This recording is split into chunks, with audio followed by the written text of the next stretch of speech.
Parvati's intense tapasya in the middle of a rainy forest, full of animals, insects, snakes crawling around. This young girl goes and sits over there and gets into intense tapasya. She refuses to eat any nourishment, survives on a single leaf in the middle of the forest when there is nobody there.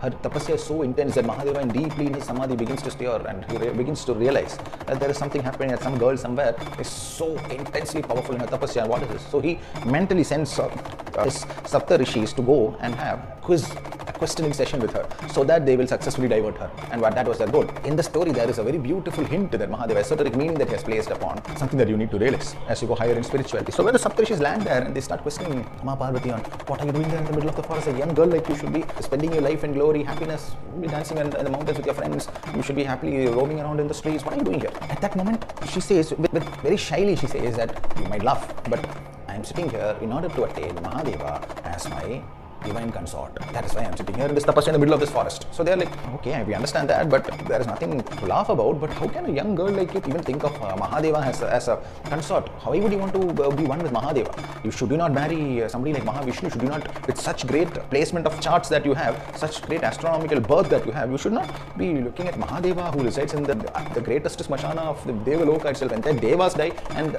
that ashes he has smeared on himself. Devas dead ashes he smeared on himself. So many lokas have ended, so many kalpas have entered across the cosmos that all is smeared as ash. There is absolutely not a single glitter in that person. He's full of just black dust. He's just sitting there unmoving. He will not even look at you. And what sort of a life do you seek from an energy like that? He's so non-reactive. You cannot even open his eyes.